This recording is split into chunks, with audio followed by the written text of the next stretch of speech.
Welcome to Gaja's kitchen. இன்றைக்கி mushroom dosa செய்ய போகிறேன். வாங்க ஃபஸ்ட்டு மஷ்ரூம் மசாலா செஞ்சுக்கலாம். அதுக்கு என்னென்ன தேவைன்றதை பார்த்துடலாம்.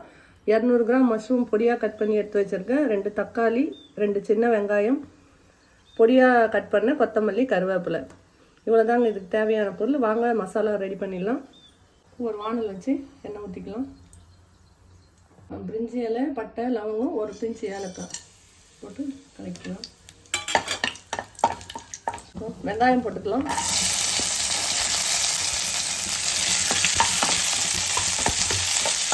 வெங்காயம் வந்து கொஞ்சம் நல்லா வதங்கட்டும். அதுக்கப்புறம் நம்ம தக்காளி ஆட் பண்ணிக்கலாம்.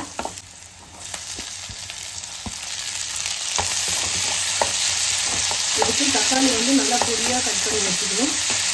அப்போ தான் ஈஸியாக வதங்கிடும். மஷ்ரூம் எல்லாம் சீக்கிரம் வந்துடும். இஞ்சி பூண்டு பேஸ்ட் ஆட் பண்ணிக்கலாம். நீங்கள் மஷ்ரூம் எவ்வளோ எடுத்துக்கிறீங்களோ அதுக்கு தகுந்த மாதிரி எல்லா பொருளையும் வந்து கூட்டவோ குறைக்கவோ செஞ்சுருங்க. நான் இன்றைக்கி 200 கிராம் மஷ்ரூமுக்கு இந்த அளவெல்லாம் போட்டிருக்கேன். மஷ்ரூமை பொடியாக கட் பண்ணி வச்சுருக்கேன். இதை சேர்த்துக்கலாம்.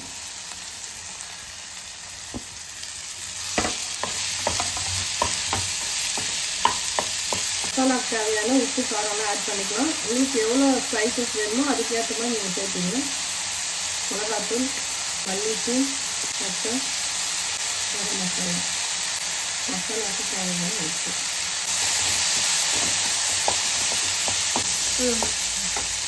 அப்புறம் மஷ்ரூம் வேகிறதுக்காக லைட்டாக தண்ணி ஊற்றிக்கலாம். ஆல்ரெடி மஷ்ரூம்லேயே கொஞ்சம் தண்ணி வரும்.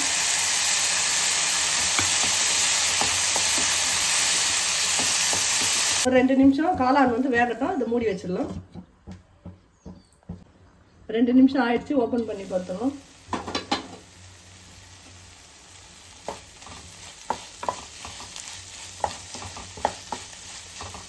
மசாலா ரெடி ஆயிடுச்சு. இப்போ கொத்தமல்லி போட்டு இறக்கிடலாம்.